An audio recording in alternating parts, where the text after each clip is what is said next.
วัสดีค่ะสืบสาวราวเรื่อง EP นี้เนี่ยเราจะมาพูดถึงทูตสวรรค์หรือว่านางฟ้าเทวดาที่เรารู้จักกันตามคำบอกเล่าของคัมภีร์ต่างๆเลยนะคะซึ่งเชื่อว่าหลายๆคนเนี่ยน่าจะมีภาพจำของทูตสวรรค์เทวดาหรือว่านางฟ้าเนี่ยมีรูปร่างที่ค่อนข้างสวยงามหรือฟีลแบบเด็กน้อยคิ้วปิดตัวอ้วนกลมใช่ไหมล่ะคะรูปร่างหน้าตาของเทวดานางฟ้าหรือว่าทูตสวรรค์เนี่ยก็มีหลากหลายมากๆเลยมันอยู่ที่ว่าเขาอยู่ลำดับขั้นไหนนั่นเองในวันนี้นั่นแหละเราจะมาบอกเล่ารายละเอียดของลำดับขั้นแล้วก็หน้าที่ของเทวดานางฟ้าหรือว่าทูตสวรรค์แต่ละองค์เลยเนี่ยเขามีหน้าที่อะไรแล้วก็ทำอะไรกันบ้างรวมไปถึงเรื่องเล่าตำนานต่างๆที่เขากล่าวถึงนางฟ้านะคะถ้าทุกคนอยากรู้แล้วเนี่ยก็ต้องฝากทุกคนกดไลค์แล้วก็กดแชร์เอาไปแล้วก็กด Subscribe ให้ช่องเราด้วยนะคะถ้าหากทุกคนพร้อมแล้วเนี่ยก็ไปรับชมรับฟังกันเลยดีกว่าค่ะ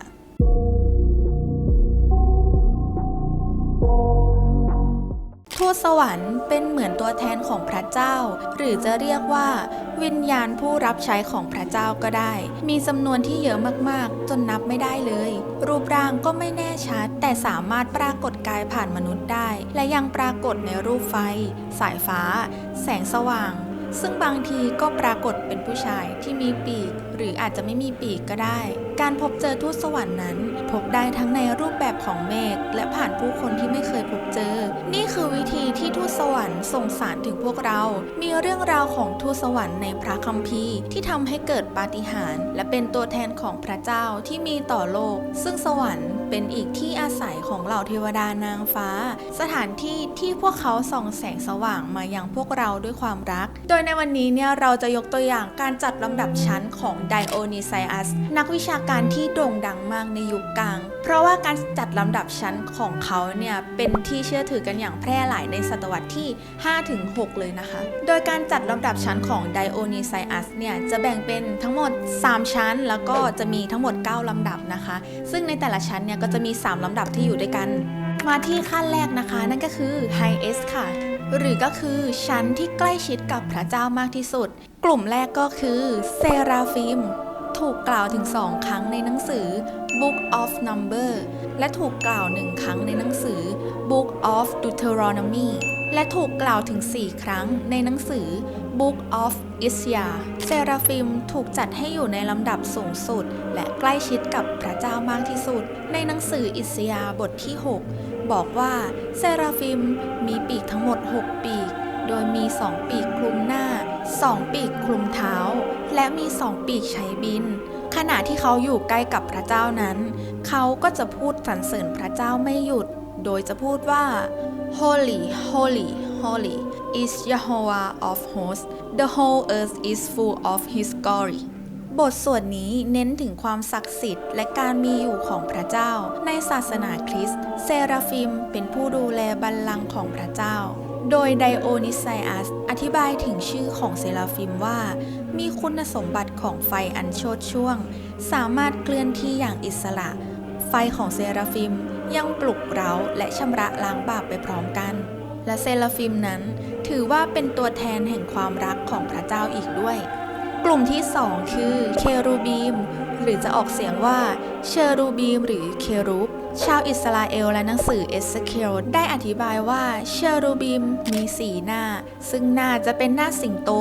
วัวมนุษย์และนกอินทรีลักษณะนี้ให้ความหมายว่าเป็นสัญลักษณ์ของธรรมชาติที่ล้อมรอบทุกสิ่งและความเชื่อมโยงกับสิ่งมีชีวิตทั้งหมดแต่รูปร่างของเชรูบีมยังไม่ชัดเจนนักในศิลปะของทางตะวันตกโบราณคิดว่าเป็นลามัสซูหรือเชรูของชาวบาบิโลนมีรูปร่างคล้ายสฟิงค์มีปีกของนกอินทรีมีลำตัวเป็นสิงโตหรือวัวและมีศีรษะของกษัตริย์ส่วนศิลปะตะวันตกมีการแสดงภาพเป็นเด็กชายตัวอ้วนท้วนและมีปีกเป็นเหตุผลว่าทำไมเชรูบีมจึงมักถูกวาดภาพในงานศิลปะว่าเป็นเทวดาทารกโดยส่วนใหญ่จะบอกว่าเชรูบีมคอยปกป้องบัลลังก์ของพระเจ้าเนื่องจากปีกของเชรูบีมทั้ง4ตนที่เชื่อมต่อกันบางครั้งก็ได้อธิบายไว้ว่าเชรูบีมอาจจะเป็นพาหนะของพระเจ้าด้วย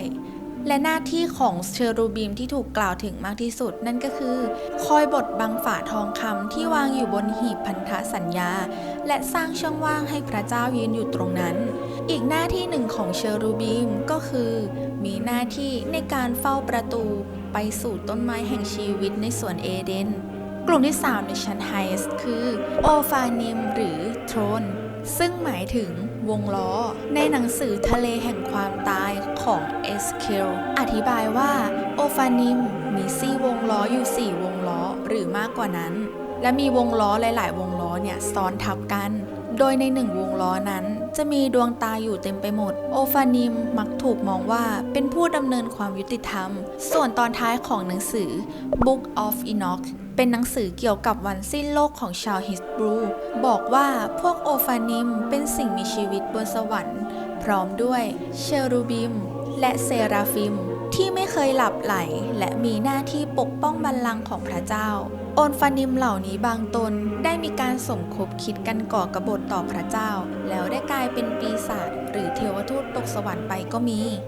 ต่อมาชั้นที่ 2 คือมิดเดิลถ้าให้เปรียบชั้นนี้ก็เหมือนกับสำนักงานของพระเจ้าโดยลำดับชั้นนี้อาจจะไม่ค่อยเห็นมากเท่าไหร่นักในคัมภีร์จึงทำให้มีข้อมูลไม่มากนักในชั้นนี้จะมีกลุ่ม Dominion หรือ Domination รูปร่างจะเป็นหนุ่มรูปงามมีแสงส่องสว่างอยู่ที่หัวและถือคาถากับลูกโลกโดยรับสารจากชั้นแรกมาอีกทีและมีหน้าที่บริหารควบคุมหน้าที่ของทูตสวรรค์ชั้นล่างและประกาศบัญชาของพระเจ้าออกไปลำดับที่ 5 ในชั้นที่ 2 คือ Virtus หรือ Virtue มีรูปร่างเหมือนประกายไฟภาพที่ปรากฏบางก็ถือดอกกุหลาบหรือดอกลิลลี่สีขาวเวอร์ชิลเป็นผู้ประสานงานระหว่างโลกและสวรรค์บทบาทของเวอร์ชิลคือการควบคุมปรากฏการณ์ทางธรรมชาติดาวเคราะห์และฤดูกาลพวกเวอร์ชิลยังช่วยในเรื่องปาฏิหาริย์เพื่อทำให้มนุษย์มีศรัทธาในพระเจ้ามากขึ้นทูตสวรรค์ลำดับที่ 6 ก็คือ Power เปรียบเสมือนนักรบที่คอยยับยั้งพลังชั่วร้ายและขับไล่ปีศาจหรือป้องกันไม่ให้เกิดอันตรายต่างๆที่เกี่ยวข้องกับมนุษย์และสวรรค์ Power ถือว่าเป็นสัญลักษณ์ของพลังที่มอบความกล้าหาญและความแข็งแกร่งให้แก่มนุษย์มาที่ชั้นสุดท้ายนะคะนั่นก็คือ Lowest ชั้นนี้เนี่ยจะเป็นชั้นที่อยู่ล่างสุดเลยแล้วก็เป็นชั้นที่ใกล้ชิดกับมนุษย์มากที่สุดโดยในชั้นนี้เนี่ยจะมีอยู่อีก3ลำดับนั่นก็คือ Prince Polity มีรูปร่างเหมือนกับแสงหรือบางทีก็สวมมงกุฎและถือคาถามีหน้าที่กำหนดชะตาชีวิตของคนทั่วโลกคอยดูแลและคอยดลบันดาลใจให้แก่ผู้นำที่เป็นมนุษย์ให้ตัดสินใจไปในทางที่ถูกต้องและคอยปกป้องมนุษย์ประเทศอาณาจักรรัฐตำบลและสถาบันต่างๆนอกจากนี้แล้วทูตสวรรค์ Prince Polity ยังควบคุมทั้งการเมืองและศาสนาอีกด้วยพวกเขาช่วยในการส่งทูตสวรรค์องค์อื่นๆไปปฏิบัติภารกิจเพื่อปกป้องมนุษยชาติที่ใกล้สูญพันธุ์Prince Polity ยังเป็นสัญลักษณ์ของความเป็นผู้นำหรือคำสั่งและความเป็นผู้ปกครองอีกด้วยลำดับต่อมาคือ Archangel หรืออัครทูตสวรรค์ในนิกายโรมันคาทอลิกกล่าวว่า Archangel คือหัวหน้าทูตสวรรค์ในนิกายโปรเตสแตนต์ได้กล่าวถึง Archangel ไว้ว่าเป็นทูตสวรรค์ระดับสูงเปรียบเสมือนหัวหน้าของทูตสวรรค์ที่อยู่สูงสุดที่มีทั้งชื่อเสียงและตัวตนในหลายคัมภีร์ Archangel มีหน้าที่คือการส่งสารจากพระเจ้าที่ส่งต่อกันมาจากชั้นบนสุดจนมาถึงตัวเองและนำส่งต่อไปยังมนุษย์เมื่อเรามีจิตวิญญาณที่ศรัทธาและอธิษฐานต่อพระเจ้าก็จะมีทูตสวรรค์มาคอยช่วยเหลือArchangel ถูกพบในความเชื่อของหลายศาสนาโดยชื่อของทูตสวรรค์ในลำดับชั้นนี้ที่ถูกพูดถึงก็จะมีมิคาเอล กาเบรียล และก็นับราฟาเอลด้วยในหนังสือ Book of Tobit แต่ว่าหนังสือเล่มนี้เป็นที่ยอมรับในคัมภีร์ไบเบิลเฉพาะในคริสตจักรโรมันคาทอลิกและออร์โธดอกซ์เท่านั้นลำดับสุดท้ายที่อยู่ต่ำที่สุดและก็อยู่ใกล้กับมนุษย์มากที่สุดนั่นก็คือ Angels หน้าที่หลักของ Angel คือผู้ส่งสารของพระเจ้าในพระคัมภีร์ของศาสนาคริสต์ Angel เป็นตัวแทนของสิ่งมีชีวิตฝ่ายวิญญาณที่อยู่ตรงกลางของพระเจ้าและมนุษย์แต่ปลายศตวรรษที่ 4 บรรพบุรุษของศาสนาจักรคิดว่าเทวดามีหลายประเภทบางก็ว่า Angel มีร่างกายแต่บางคนก็บอกว่า Angel เป็นเพียงวิญญาณ ตามซูมมาดิโอโรจิกาบอกว่าแองเจิลเป็นวิญญาณบริสุทธิ์ที่ประกอบด้วยความรู้และความรักเมื่อไม่มีร่างกายจึงมีความรู้เป็นสติปัญญาแตกต่างจากมนุษย์แองเจิลสามารถรู้ทุกสิ่งโดยไม่ต้องมีเหตุผลแต่ไม่สามารถรู้ความรู้สึกอันซับซ้อนของมนุษย์ได้ในภาพความทรงจำของเราแองเจิลเป็นเทวดาตัวน้อยประจำตัวของมนุษย์ที่คอยปกป้องและชี้นำทางบางทีเรามักจะรู้สึกว่าเหมือนมีอะไรดลใจหรือมีคนมาอยู่ข้างๆเราตอนนี้เนี่ยเราก็จะพาทุกคนไปทำความรู้จักกับทูตสวรรค์ทั้ง 7 องค์นะคะที่อยู่ในลำดับชั้นของ Archangel ค่ะบางคนทุกคนอาจจะรู้จักแต่บางคนทุกคนอาจจะไม่เคยได้ยินชื่อเลยก็ได้ซึ่งในวันนี้เนี่ยเราก็จะมาแนะนำให้ทุกคนได้รู้กันนะคะตนแรกเนี่ยก็คือมิคาเอลหรือว่าไมเคิลปรากฏภาพเป็นเด็กหนุ่มหน้าตาดีใส่ชุดเกราะมีปีกสีขาวและถือหอกในมือขวาในภาษาฮีบรูมิคาเอลหรือว่าไมเคิลเนี่ยแปลว่าผู้ที่เหมือนพระเจ้ามิคาเอลเป็นหัวหน้าของเหล่าทูตสวรรค์ได้รับการพูดถึงเป็นอย่างมากในบทบาทของผู้บัญชาการกองทัพสวรรค์เพื่อต่อสู้กับปีศาจลูซิเฟอร์หรือว่าซาตานที่ก่อกบฏและถูกขับไล่ไปจากสวรรค์นะคะตนที่ 2 คือกาเบรียลในภาษาฮีบรูชื่อของเขาแปลว่าพระเจ้าคือกำลังของพวกเรากาเบียนเป็นหัวหน้าผู้ส่งสารของพระเจ้าโดยเฉพาะอย่างยิ่งการจุติเป็นมนุษย์ของพระเจ้าและความลึกลับอื่นๆการปรากฏตัวเด่นๆของกาเบียนคือการประกาศข่าวดีเกี่ยวกับการกำเนิดของพระเยซูแก่พระนางมารีในพระคัมภีร์ของลูกาบทที่1ตนที่ 3 คือราฟาเอลชื่อของเขาในภาษาฮีบรูแปลว่าพระเจ้าเป็นผู้รักษาราฟาเอลถูกพูดถึงว่าช่วยเด็กหนุ่มที่มีนามว่าโทเบียสผู้เป็นลูกชายของโทบิดที่มีสายตาที่มองไม่เห็นแล้วให้ลูกชายออกเดินทางไปตามเก็บหนี้จากลูกหนี้ในระหว่างทางก็มีเรื่องราวมากมายแต่ก็ได้ราฟาเอลคอยช่วยเหลือจนสำเร็จจะเห็นเป็นภาพโทเบียสซึ่งถือปลาที่จับได้ในแม่น้ำไทกิสด้วยมือขวาและถือโถศิลาของแพทย์ไว้ในมือซ้ายตนที่ 4 คืออูริเอลชื่อของเขาในภาษาฮีบรูแปลว่าพระเจ้าทรงเป็นแสงสว่างภาพที่เห็นคืออูริเอลกำลังถือหนังสือไว้ที่อกโดยหน้าที่คือการเฝ้าดูเหตุการณ์ต่างๆบนโลกมนุษย์อูริเอลถูกมองว่าเป็นสัญลักษณ์แห่งความรอบรู้ด้วยแล้วมีคัมภีร์ที่บอกว่าอูริเอลเป็นทูตสวรรค์มาบอกโนอาห์ว่าน้ำจะท่วมโลกตนที่ 5 คือซิลไทลแปลว่าผู้ขอร้องพระเจ้าเป็นภาพใบหน้าและดวงตาที่กำลังก้มลงโดยการเอามือกุมอกเพื่ออธิษฐานตนที่ 6 คือเจกาเดียลแปลว่าผู้ถวายเกียรติแด่พระเจ้าภาพที่ปรากฏคือมือขวาถือพวงหลีดทองคำและมีแส้สีทอง3 สายอยู่ที่มือซ้ายตนสุดท้ายคือเบราเซียลแปลว่าได้รับพรจากพระเจ้าภาพที่ปรากฏคือมือหนึ่งของเขาถือดอกกุหลาบสีขาวส่วนอีกมือหนึ่งจะแนบหน้าอกของตัวเองไว้และที่เราพูดถึงไปก็คือทูตสวรรค์ทั้ง 7 ตนนะคะที่ค่อนข้างจะมีชื่อเสียงซึ่งบางคนอาจจะเคยได้ยินชื่อมาบ้างหรือหลังๆเนี่ยทุกคนอาจจะไม่เคยได้ยินชื่อมาเลยต่อมาเนี่ยเราจะเล่าถึงการปรากฏตัวของเซราฟิมแบบเล็กๆน้อยๆมาให้ทุกคนฟังกันนะคะซึ่งเรื่องราวเหล่านี้เนี่ยเป็นเรื่องที่มาจากหนังสือ The Vision and Call of Isaiahกษัตริย์อุสยาซึ่งเป็นลูกชายของกษัตริย์อัลมาซิยาและมารดาของเขาเยโคลียาจากกรุงเยรูซาเล็มปกครองอยู่อาณาจักรทางตอนใต้ของยูดาห์ตั้งแต่796 ปีถึง767 ปีก่อนคริสตกาลเมื่อกษัตริย์อุสยามีอายุ16 ปีพระองค์จึงเริ่มครองราชย์และเริ่มปฏิบัติตามสิ่งที่พระบิดาทรงเคยทำมาโดยมีเซคาริยานักบุญหรือที่ปรึกษาของกษัตริย์เป็นผู้ทรงสารของพระเจ้าที่เคร่งครัดคอยสั่งสอนเขาให้มีความเกรงกลัวต่อพระเจ้าตราบใดที่อุสยานั้นตั้งใจแสวงหาพระเจ้าพระเจ้าก็จะทรงทำให้เขาเจริญรุ่งเรืองอุสยาเป็นกษัตริย์ที่ชาญฉลาด ความสามารถของเขา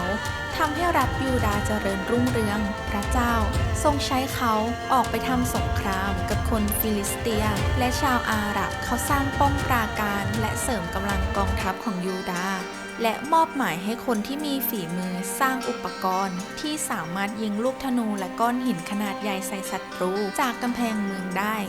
จากนั้นพระองค์ทรงสร้างเมืองต่างๆใกล้อัสโดดและที่อื่นๆในหมู่ชาวฟิลิสเตียขึ้นใหม่ชาวแอมโมไนต์ถวายสดุดีแก่กษัตริย์อุสซิยาและชื่อเสียงของพระองค์ก็เลื่องลือไปทั่วโลกสมัยโบราณจนถึงชายแดนอียิปต์หลังจากเซคาริยาสิ้นพระชนม์อุสซิยาก็ได้ทำบางอย่างในชีวิตของเขาผิดพลาดเพราะด้วยความที่เขามีชื่อเสียงและความแข็งแกร่งของกษัตริย์จึงทำให้อุสซิยามีความเย่อหยิ่งและเริ่มไม่ซื่อสัตย์ต่อพระยาเวห์หรือก็คือพระเจ้าของเขาได้ทำการบุกเข้าไปในพระวิหารของพระเจ้าโดยการเผาเครื่องหอมบนแท่นบูชาเป็นสิ่งที่ปุโรหิตหรือก็คือผู้ทำพิธีที่จะสามารถทำได้เท่านั้นที่อุสซิยาทำเช่นนี้เพราะต้องการจะบอกว่าเขาอยู่เหนือธรรมบัญญัติหรือเขาก็สามารถทำสิ่งนี้ได้ไม่จำเป็นจะต้องให้ปุโรหิตทำเท่านั้นการที่อุสซิยาทำเช่นนี้ทำให้ปุโรหิตผู้กล้าหาญ80 คนซึ่งนำโดยมหาปุโรหิตที่ชื่ออาซาริยาพยายามเข้ามาขัดขวางกษัตริย์อุสซิยามหาปุโรหิตคนนั้นได้กล่าวกับอุสซิยาว่านี่มันไม่ใช่หน้าที่ที่ท่านจะสามารถเผาเครื่องหอมถวายแด่องค์พระผู้เป็นเจ้าได้แต่นี่คือหน้าที่ของปุโรหิตที่เป็นบุตรชายของอาโรนผู้ที่ได้รับการสถาปนาให้เผาเครื่องหอมจงออกไปจากสถานที่บริสุทธิ์เพราะว่าท่านทำผิดและจะไม่ได้รับเกียรติจากพระผู้เป็นเจ้าอุสซิยาได้ยินดังนั้นก็โกรธพวกปุโรหิตเป็นอย่างมากที่กล้ามาเผชิญหน้ากับพระองค์แต่ในขณะที่พระองค์กำลังโต้เถียงกับพวกมหาปุโรหิตนั้นอยู่เหนือศีรษะของอุสซิยาก็ปรากฏเป็นทูตสวรรค์ชั้นเซราฟิมหลายตนมากๆพวกเซราฟิมเหล่านั้นต่างก็ร้องกันว่า Holy Holy Holy is Jehovah of hosts the whole earth is full of his glory ถ้าแปลเป็นไทยนะคะนั่นก็คือบริสุทธิ์บริสุทธิ์บริสุทธิ์พระเจ้าผู้ทรงฤทธานุภาพทั่วแผ่นดินโลกเต็มไปด้วยสง่าราศีของพระองค์เมื่อได้ยินเสียงของพวกเซราฟิมเสาและธรณีประตูก็สั่นสะเทือนในพระวิหารก็เต็มไปด้วยควันและเซราฟิมตนหนึ่งก็บินมาหาอุสซิยาพร้อมกับถ่านลุกเป็นไฟในมือที่เซราฟิมใช้ครีมคีบมาจากแท่นบูชาและก็ใช้ถ่านนั้นแตะไปที่ปากของอุสซิยาทันทีพร้อมกับกล่าวว่าดูเถิดสิ่งนี้แตะริมฝีปากของเจ้าแล้วความผิดของเจ้าก็จะหายไปและบาปของเจ้าก็ได้รับการชดใช้แล้วหลังจากนั้นก็มีโรคเรื้อนเกิดขึ้นที่หน้าผากของพระองค์อุสซิยาวิ่งออกจากพระวิหารด้วยความหวาดกลัวเพราะพระเจ้าทรงลงโทษเขาตั้งแต่วันนั้นจนถึงวันที่พระองค์สิ้นพระชนม์กษัตริย์อุสซิยาก็ทรงเป็นโรคเรื้อนและอาศัยอยู่ในวังที่แยกออกมาโดยที่ไม่ได้รับอนุญาตให้เข้าไปในพระราชวิหารของพระเจ้าอีกเลยจึงนำไปสู่การล่มสลายในอำนาจของอุสซิยาโดยต่อมาโยธามผู้ที่เป็นโอรสของอุสซิยาก็ได้ปกครองประชาชนแทนพระองค์และกษัตริย์อุสซิยานี้เองถูกกล่าวถึงในหนังสือของมัทธิวว่าเป็นหนึ่งในบรรพบุรุษของโยเซฟบิดาตามกฎหมายของพระเยซูอีกด้วยทุกคนอยากจะรู้กันไหมล่ะคะว่าบรรดาทูตสวรรค์เนี่ยเขานำสารที่ได้รับมาจากพระเจ้าส่งมาให้พวกเรารับรู้กันได้ยังไงโดยคนส่วนใหญ่เนี่ยก็มักจะเจอการส่งสารของพระเจ้าที่แตกต่างกันออกไปซึ่งบางคนเนี่ยก็อาจจะได้รับการสื่อสารผ่านเมฆท้องฟ้าหรือการฝันนะคะบางครั้งเนี่ยก็ปรากฏร่างเป็นมนุษย์ที่ไม่รู้จักด้วยเคยมีเรื่องเล่าอยู่เรื่องเล่าหนึ่งนะคะที่เด็กชายคนนี้เนี่ยเขาป่วยเป็นโรคมะเร็งระยะสุดท้ายในขณะที่เขานอนอยู่ที่โรงพยาบาลก่อนจะผ่าตัดครั้งสุดท้ายเนี่ย จู่ๆก็มีพยาบาลเดินเข้ามาแล้วก็ทักทายและยิ้มให้เขาตอนนั้นเนี่ยเด็กชายคนนี้ก็ไม่ได้คิดอะไรแล้วก็คิดว่าเป็นพยาบาลทั่วไปพยาบาลคนนั้นเนี่ยก็ส่งยิ้มให้เขาด้วยความอ่อนโยนแล้วก็เดินจากไปนะคะหลังจากนั้นเนี่ยเด็กชายคนนี้ก็หายจากอาการป่วยที่เป็นโรคมะเร็งระยะสุดท้ายทำให้เขาเนี่ยเชื่อว่าปาฏิหาริย์เนี่ยมีจริงและเขาก็มีเทวดาหรือนางฟ้าประจำตัวเพราะว่าหลังจากที่พยาบาลคนนั้นออกไปเด็กชายถามใครก็ไม่เคยมีใครพบเจอพยาบาลคนนั้นเลยหลังจากที่เราได้ทำการศึกษาเกี่ยวกับนางฟ้าในคัมภีร์แล้วเนี่ยความเชื่อเรื่องสวรรค์เนี่ยเป็นเรื่องที่ธรรมดามากๆนะคะพอๆกับสวรรค์นรกปีศาจหรือสิ่งที่มันไม่สามารถให้วิทยาศาสตร์อธิบายได้เลยและในความเชื่อของคนสมัยก่อนเนี่ยเขาก็เชื่อในเรื่องของพลังแห่งการอธิษฐานมากๆด้วยถ้าถามว่าเชื่อเรื่องนางฟ้าหรือว่าพระเจ้าที่ไม่ได้แปลว่าศาสนาของใครนะคะพระเจ้าก็คืออาจจะมีอะไรบางอย่างที่สร้างโลกหรือสร้างเราขึ้นมาและก็การที่สร้างเราขึ้นมาหรือเขากำหนดเราขึ้นมาเนี่ยมันไม่ได้หมายความว่าเขากำหนดเราเลือกไม่ได้นะคะเราเชื่อว่ามันก็คงจะคล้ายๆบทละครที่กำหนดต้นกลางจบว่าเริ่มต้นเราจะต้องเป็นยังไงตอนกลางเราจะเป็นยังไงแล้วก็ตอนจบจะเป็นยังไงส่วนระหว่างทางเนี่ยเราก็ต้องเลือกเองนะคะถ้าระหว่างทางเราเลือกแล้วเนี่ยสุดท้ายเขาจะตบมาจนให้เราเดินในเส้นทางที่เขาได้วางไว้นั่นเองค่ะทุกคนคิดยังไงกันบ้างเกี่ยวกับแองเจิลในพระคัมภีร์หรือในสิ่งที่ตัวเองแบบเคยเห็นมาผ่านตามาถ้ามีความคิดเห็นยังไงเนี่ยก็คอมเมนต์บอกกันไว้ได้แล้วก็มาแบ่งปันข้อมูลหรือสิ่งลี้ลับที่ตัวเองเนี่ยเคยรับรู้มาที่คิดว่าตัวเองมีเทวดานางฟ้าคอยคุ้มครองนะคะและถ้าหากว่าข้อมูลที่เรานำมาวันนี้เนี่ยมีข้อผิดพลาดตรงไหนก็กราบขออภัยจริงๆนะคะก่อนจะจากกันไปเนี่ยก็ฝากทุกคนกดไลค์กดแชร์แล้วก็กดติดตามกันไว้เยอะๆเลยวันนี้ก็ต้องขอตัวลาไปก่อนนะคะสวัสดีค่ะบ๊ายบายแล้วเจอกันใหม่ EP หน้านะคะ สวัสดีค่ะ